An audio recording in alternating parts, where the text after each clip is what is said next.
The new CEO is waiting. Don't embarrass me, Carl hissed through clenched teeth, his cologne hitting my nose like chemical warfare as we marched down the hallway.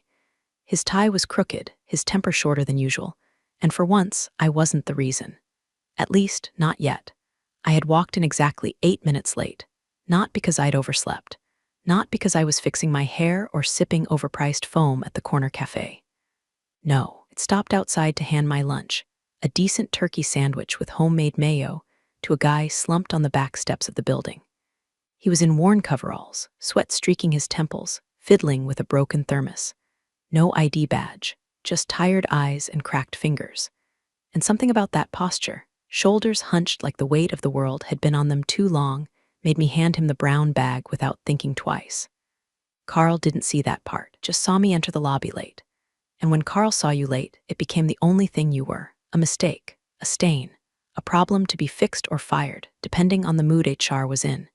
You better not screw this up, he grunted, stabbing the elevator button like it owed him money. You already cost us face by not being here when the meeting started. Cost us face. I resisted the eye roll. The only face Carl cared about was the one in his phone camera, rehearsing smirks for client Zooms while I fixed the spreadsheets he butchered. If you've ever felt like a background prop in your own job, you'll understand.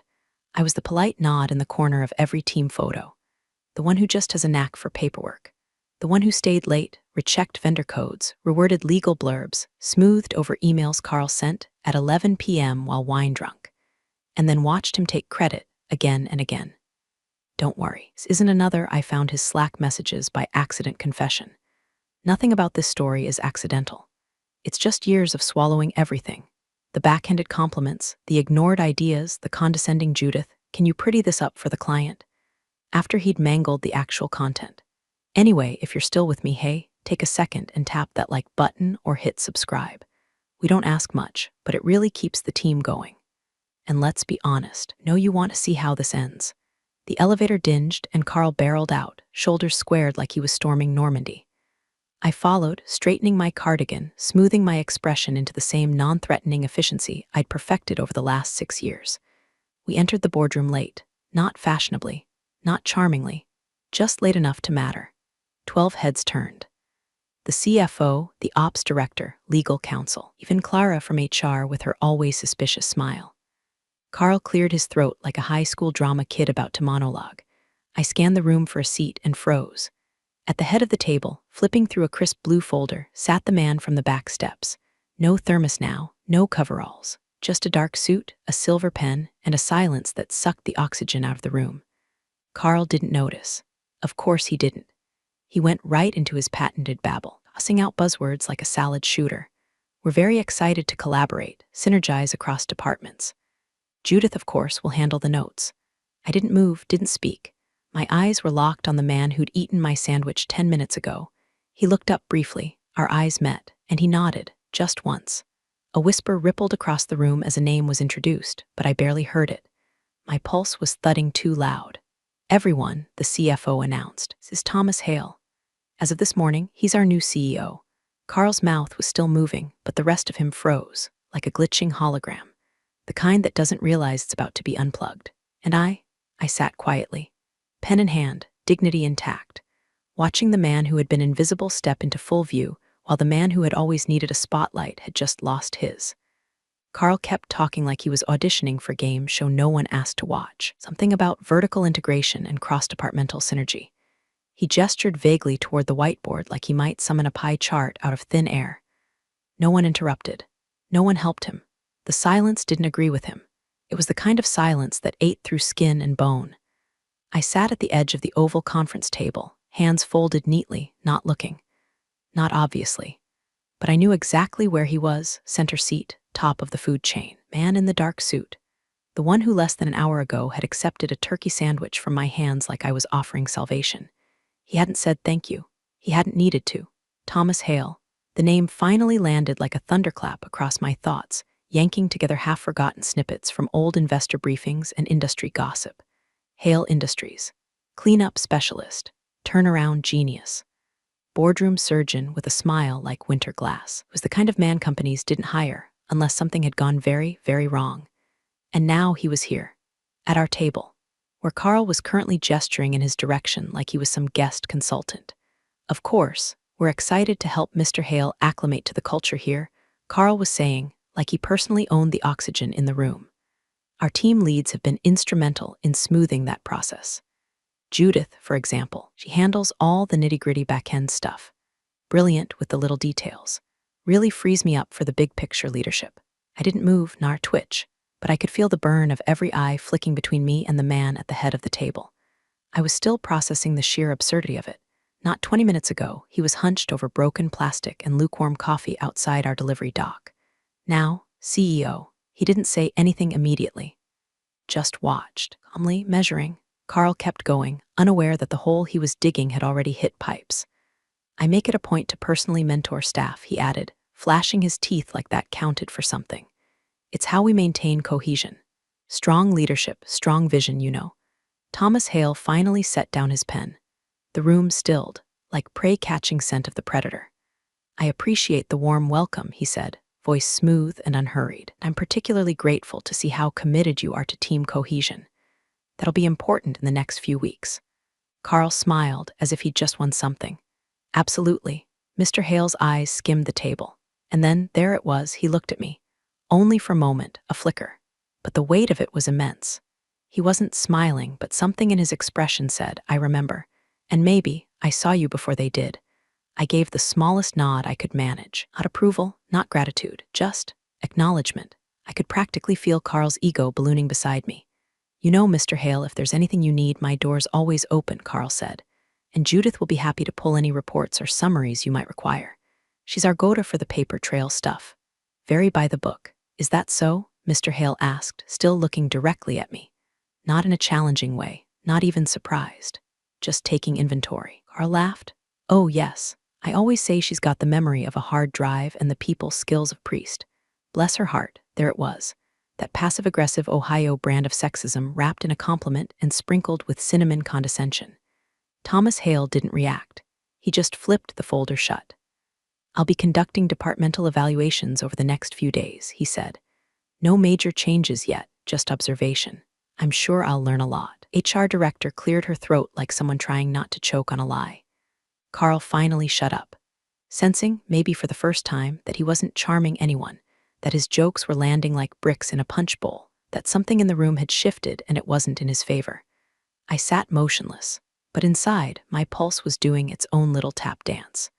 No one knew yet, not really, not the way I knew, because I'd seen the man before the title. I'd watched him accept kindness without flinching. And now he was watching too, not just the spreadsheets, not just the org charts, but the people, the choices, the rot. He was going to dig. And I, for once, wasn't the one with dirt on my hands. Thomas Hale didn't slam his fist or raise his voice. That wasn't his style. He wielded silence like a surgeon's scalpel, clean, deliberate, meant to cut without leaving a mess. Boardroom had been meandering through Carl's pet project presentation, a half-baked proposal dressed up in meaningless graphs and buzzwords. I'd seen him rehearse it the night before, pacing his office like a man possessed, tweaking phrases like disruptive pipeline leverage and vision-forward profitability. It meant nothing. It always meant nothing. But Carl had learned long ago that if you said it confidently enough, no one would question the scaffolding. Until today. Thomas waited until the last slide faded and the lights flickered back on. He didn't clap. He didn't nod.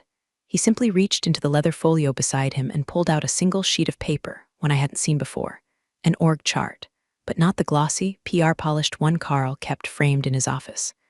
This was skeletal, real, names and roles, dotted lines, who reported to whom, who held what power, who pretended. He placed it flat on the table in front of him, then turned it slowly until it faced us. And then, with the quiet precision of someone asking for cream in his coffee, he tapped Carl's picture. What exactly does this person do? The room froze. At first, I thought I'd imagined it, that maybe he meant the role, not the man. But he didn't look away. His finger rested firmly on Carl's smug corporate headshot, one where his tie was just slightly off-center and his eyes tried too hard to look important. Carl blinked, smiled, laughed, even too high-pitched. Well, I lead, he said, shifting in his chair.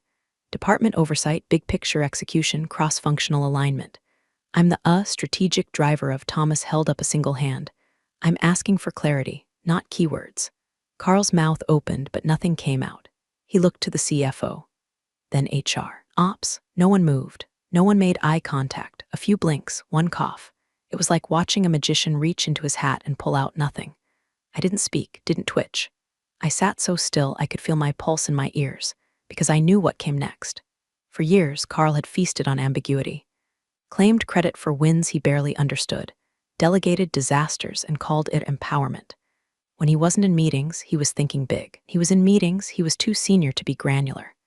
Now he was naked. Thomas tilted his head. Let me ask differently. If this role were vacant tomorrow, what function would be interrupted? Carl's face was red now, too red, like a man slowly realizing he stepped into a room with no exits. Well, budget sign-offs, obviously, staff reviews, client escalation. I oversee the people who, that's management, Thomas said calmly. But what do you do? Silence that followed wasn't awkward. It was biblical, a storm cloud of stillness.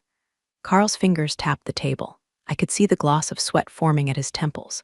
No one saved him, not because they hated him, though many did, but because they'd smelled it too, the shift, the change in pressure. This wasn't a drill. This wasn't some new SVP bluffing his way through onboarding. This was a man who gave his lunch to strangers, remembered faces, wielded precision like a weapon. Carl finally said, with a laugh that cracked at the edges, "Well, I guess I keep everything running."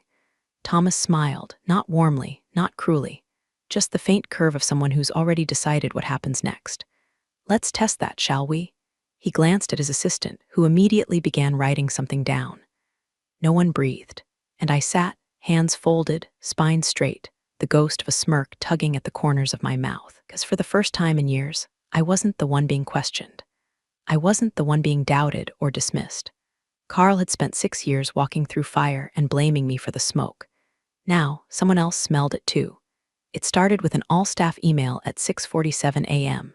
Subject line, Internal Review Departmental Compliance.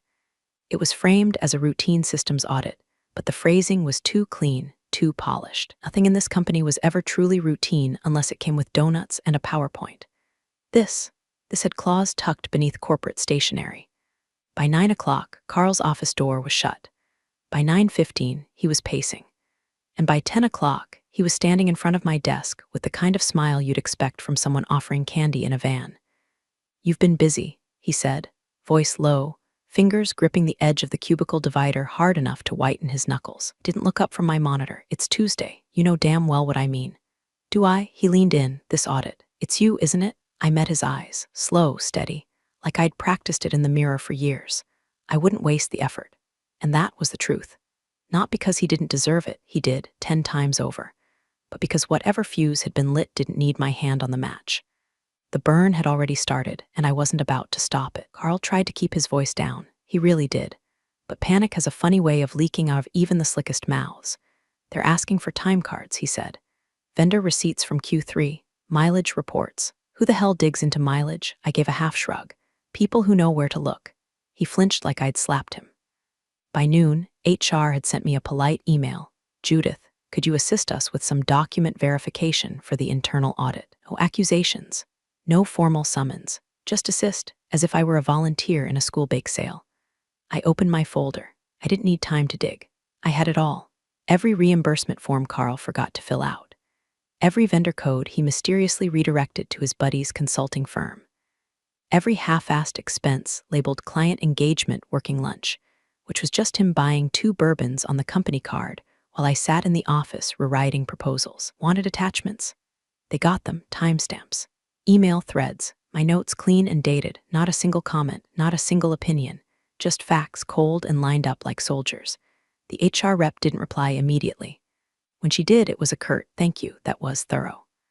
Carl avoided me for the rest of the day, but I saw him through the glass, shouting into his cell, sweating through his shirt, trying to turn this into someone else's fault. It was his legacy, deflection dressed up as leadership. But this time, the storm he thought he could outrun was already inside the walls. And I was just a quiet woman with good records and a better memory. I didn't smile, I didn't gloat. But inside, there was a heat I hadn't felt in years, a flicker of something sharp and steady. Not revenge, not yet. Just the scent of truth finally catching up. By Thursday, the finance team stopped pretending. Up until then, tiptoed around the audit like it was a gas leak, checking boxes, whispering concerns, pretending none of it could ignite. But when a spreadsheet surfaced titled Expense Exceptions Q2 and Q3, all courtesy evaporated. The finance director, Warren Clemens, gray suit, zero patience, war vet energy, called an emergency check-in. No Outlook invite, no agenda. Just a stiff knock on the glass door of Carl's office, and 5 minutes later, Carl was walking out red-faced and muttering about data being taken out of context. I didn't ask, but I knew. I'd seen the spreadsheet. It was quietly passed to me by Eva in finance, slipped under the polite fiction of "could you verify these entries match your records?" She didn't even wink, just handed me the grenade and walked away. The thing was a masterpiece of corporate rot, rows of working lunches at steakhouses Carl never invited clients to, specs buried under vendor routing codes I'd flagged in monthly reports, only to be told, "Don't worry, it's above your level." Even time cards where Carl had billed hours he'd spent in Palm Springs golfing with his brother-in-law. And each red flag was tied to his login credentials, his approval stamps. His idiotic habit of using the same 6-digit password on everything like the system was a toy box and not a vault. I opened my own logs, matched entries, cross-referenced dates. My work was clean, tidy, verified and verified again because I never had the luxury of making mistakes. Carl had always assumed that if it ever came down to a he said, she said, the company would believe the man with the corner office and the dry-cleaned inseams. But numbers don't flinch. By late afternoon, an unexpected email landed in my inbox. Subject: Confidential transition planning from Thomas Hale. Judith, could you prepare a brief memo outlining critical responsibilities in your department in case we need to ensure continuity? Please keep this between us for now. Much appreciated. No threat, no pressure, just in case. I stared at the screen for a full minute before responding. Of course. I'll have it by tomorrow morning. Then I opened a blank document and started typing like I'd been waiting my whole life to write this exact memo. I detailed everything. Did what broke when Carl was out, how decisions were funneled, what tasks I completed that were credited to others. I didn't embellish, I didn't spin, I didn't need to. Truth presented plainly can be devastating. When I hit save, the file was called Transition Outline Final, not draft, not working copy. Final. At 5:46 p.m., Carl finally slithered back to my desk, sweating through his designer shirt like a man who'd just run through a thunderstorm of receipts. "They're asking about Q3, he said, trying to sound calm but failing miserably. "You handled a lot of that, right? Vendor onboarding, reimbursement forms, just let them know that." I turned my chair, met his eyes. "You signed off on every one of those yourself." "Yeah, but you prepared them," he said, voice tight. "No," I said quietly. "I flagged them. You overrode me." Blinked. I let the silence hang. Let him chew on it. Let the knowledge settle that I'd kept every email, every rejection, every instance he waved away a risk like it was a mosquito. Carl's confidence cracked, and it was almost sad. But I wasn't there to comfort ghosts. I turned back to my screen. Behind me, he stood frozen a beat too long, then walked away without another word. And I felt that rare, strange flicker, something close to satisfaction. Not vengeance. Not yet. But the math was starting to balance. It's funny how quickly a ship turns when the rats smell smoke. By Monday, the same managers who used to nod politely at me in elevators, then promptly forget I existed, were suddenly lingering outside my cubicle with nervous smiles and compliments that tasted like overcooked oatmeal. "Judith, I always said you were the glue around here. Judith, if you ever need anything, anything at all." My door's open. Even Barry from legal, who once referred to me as just the admin gal with strong opinions, brought me a coffee I didn't ask for. It was the wrong order, of course. He guessed I drank something simple, handed me a venti black like it was an olive branch and not a thinly veiled bribe. I accepted it, smiled, logged the time and date in a sticky note tucked under my keyboard labeled, "When they changed their tune." The shift was subtle, but seismic. Carl was still technically in charge, still occupied the corner office, still barking into his phone, still CCing half the company in emails no one read. But the air around him had changed. Lighter, like his authority had been scooped out and replaced with something hollow and rattling. Meetings started without him. Decisions didn't wait for his sign-off. At one point, I saw him standing outside the boardroom, palm on the glass, staring at a strategy session he hadn't been invited to. He didn't even knock. Just turned and walked away. And me, I kept my head down, completed the reports, sent the summaries, Did my job like I always had, only now the silence around me buzzed with curiosity.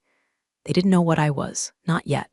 A witness, a threat, a replacement, maybe all three, but I documented everything, every shift in tone, every sudden compliment, every casual "we should catch up sometime" from people who used to forget my name in client meetings. And I said nothing, because I didn't trust them, because I didn't need to. One afternoon, as I was leaving late as usual, I heard footsteps behind me. I turned, expecting another awkward manager, another backhanded apology, or poorly disguised question about the CEO's email patterns. But it was Ellie, junior associate, 25, new, nervous, kind of worker who used to shrink in Carl's shadow and flinch when asked to stay late. She held a folder awkwardly against her chest, like armor. "I just wanted to say," she started, glancing down the hallway to make sure we were alone. "You always treated us like people. We noticed." I blinked. "Thanks," I said, throat tighter than I expected. "You didn't have to. Most people here don't."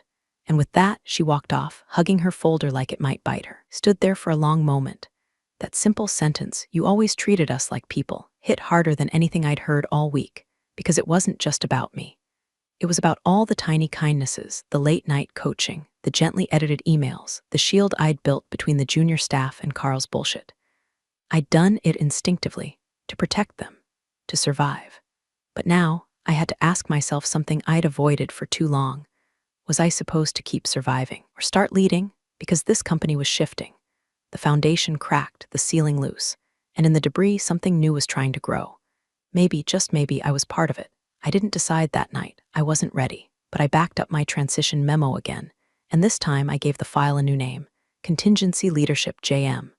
The calendar pinged just after 4:00 p.m. Subject: Strategic Alignment, Review Confidential Attendees, Hale, Emmons, Legal, Ops, HR, Judith M. No Carl, no leadership, no buffer. The absence of his name was louder than any firing notice. By 5:30, the news had started to ripple. Soft at first, an unspoken awareness that something final was coming. Desks were quieter.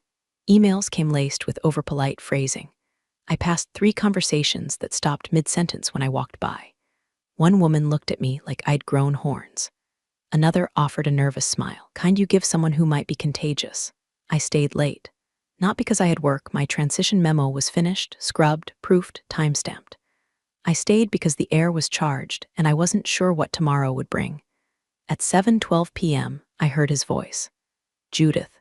Carl stood in my doorway, face tight, hands stuffed into his pockets like a kid caught shoplifting. He didn't look like a man with power anymore, looked like someone who still hadn't admitted he'd lost it.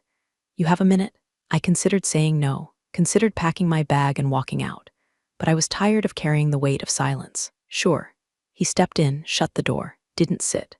Just stood there, shifting his weight, rehearsing a speech in his head that clearly wasn't coming out the way he planned. I know things have gotten a little intense," he began, "and I wanted to clear the air.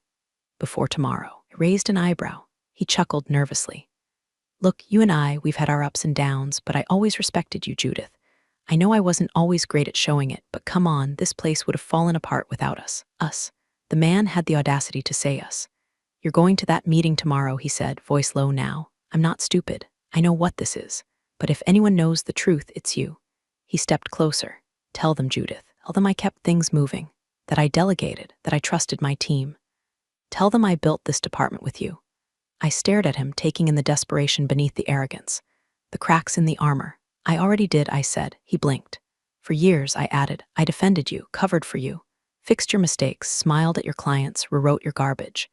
I let people think we were a team when really I was your safety net. And you never once noticed." He didn't speak. "You want me to save you?" I asked, standing. "Then you should have seen me when it mattered." I picked up my bag, slid my badge into my coat pocket. "Good night, Carl." He didn't say anything. Just stood there, arms limp at his sides like the bones had drained out of him. As I walked past, I paused. Not for him, for myself. Because that woman, the one who used to shrink under his size, second-guess every comma in her emails, used to sit outside his office and wonder if competence would ever be enough, she was gone. And in her place stood someone who didn't need saving. The elevator doors opened, and I stepped inside without looking back. Tomorrow, there would be no more pretending. Tomorrow, the silence would speak. At exactly 9:07 a.m., the building shifted. Not physically, not in any structural sense. but the energy in the office, the air between the keystrokes and coffee slurps, it started with a flicker of confusion in the receptionist's voice. A barely audible, "Oh, okay, yes, right this way," followed by the squeak of patent leather against linoleum. Then footsteps, heavy, deliberate, accompanied by two members of corporate security, not the rent-a-cop types who shuffled around after hours, but the internal team. Plainclothes, professional, the ones you only saw when someone higher up whispered, "Make it clean." Carl walked between them, wasn't handcuffed, wasn't shouting, wasn't red with rage like I thought he'd be. He looked hollow, like a man who had stayed too long at a party, realized too late he'd lost his wallet, and was now walking home in shoes 2 sizes too small. He clutched a slim manila folder and nothing else. No laptop. No coffee mug with the #1boss sticker. Just a piece of his pride, and whatever paperwork legal had finally pushed across the table. Bullpen went silent as he passed. No goodbyes, no nervous jokes, not even a cough. Just the hum of screens and the rustle of someone quietly rolling their chair back so he could pass. And me? I was seated in the glass-walled planning room across from the reception desk, reviewing final integration documents with Thomas Hale's assistant Monica. I didn't flinch, didn't look up until I felt it, his gaze. He stopped, barely a second, looked right at me through the glass, not pleading, not angry, just searching. And I gave him nothing. No nod, no smile, no acknowledgement. Because I'd already given him more than enough over the years, my weekends, my credit, my silence. And now he could walk out with what little he had left, the realization that the woman he dismissed was the last face he'd see on the way down. Thomas Hale entered the room 2 minutes later, perfectly timed. He looked through the glass, watched the door shut behind Carl's exit, then turned to me and said, "Let's begin." And just like that, it was done. Carl was out, the charade was over. I opened the folder in front of me, flipped to the transition roadmap I'd finished the night before, and slid it across the table. Thomas skimmed it, nodded, impressive. I didn't reply. Just took a quiet sip from my coffee and waited. The rest of the office moved like it was underwater, stunned whispers, eyes darting, people pretending to be busy while eavesdropping from behind shared monitors. But inside this room, the air was still, clear, uncluttered. Monica handed me a badge, a new one, still blank on the front. No department title, no hierarchy stamped in plastic, just my photo and a quiet beep as it unlocked the systems Carl used to gatekeep. I placed it beside my notepad, let my fingers rest against it like it might disappear. Thomas leaned back in his chair. "You good?" I looked him in the eye, finally. For the first time in a long while, I said, "Yeah." He smiled, not wide, not performative, just real. We dove into the numbers. And behind the glass, the office kept pretending it didn't just watch a man implode. The conference room felt different now. Not just because the air vents finally worked or because someone had swapped out the dead fern in the corner. It was the absence. The absence of tension, of tiptoeing, of Carl. A week had passed. Enough time for the rumors to rot into facts, for the whispers to go stale. People still spoke in half sentences when I walked by, but there was no more mock surprise in their tone. Just adjustment, realignment, the slow exhale of an office shedding dead weight. I sat where Carl used to, chair angled just slightly off-center, as if the furniture still remembered its old shape. My laptop was open to the weekly review doc, already color-coded. A pen rested across my fingers, uncapped but unused. The door clicked. Thomas Hale stepped in, crisp as ever, suit sharp enough to split atoms. He didn't say hello, he never did. He just nodded like this was all as it should be. I reached into my tote, pulled out a brown paper bag, and slid it across the table. "Didn't think you'd want to skip lunch again," I said, voice light but steady. His hand paused on the bag for just a second. Then he smiled, not the tight professional smirk he used with board members. This one was quieter, real. He opened the bag. Inside, another turkey sandwich, same homemade mayo. Same folded napkin with a tiny scribble in the corner, today's date, underlined twice. "You remembered," he said. "I tend to keep records," I replied. He laughed, and for a second we sat in silence, two people bound not by grand gestures, but by the memory of one. Behind him, the whiteboard gleamed. Fresh markers, no clutter, and there it was. The new org chart, my name centered, not hidden in a cluster of dotted lines or buried under 6 layers of abstraction. No longer the silent hand behind someone else's headline. I was there, where people could see, where no one could pretend I wasn't the one holding it all together. Judith Meyer's strategic operations, it wasn't flashy, wasn't even bolded, but it was real. Mine. Thomas leaned back in his chair, wrapped the sandwich, took a bite, and nodded appreciatively. You've earned more than this, you know. I know. He studied me. You planning to ask for it, eventually. Good, we got to work. No one barged in. No one interrupted. No chaos. No Carl. And as we reviewed forecasts and vendor adjustments, I thought about all the nights I spent cleaning up after a man who couldn't tell a balance sheet from a bar tab. All the quick favors, the small edits, the mind printing this one last thing. I thought about how invisible I had let myself become just to keep the walls from caving in. And now, I was still quiet, still steady, still the kind of woman who packed 2 lunches in case someone needed one. But I wasn't invisible anymore. And that, more than anything, was enough. Appreciate you sticking around, you wise old rebels. Smash that subscribe button, or this fossil might just cause another epic fiasco.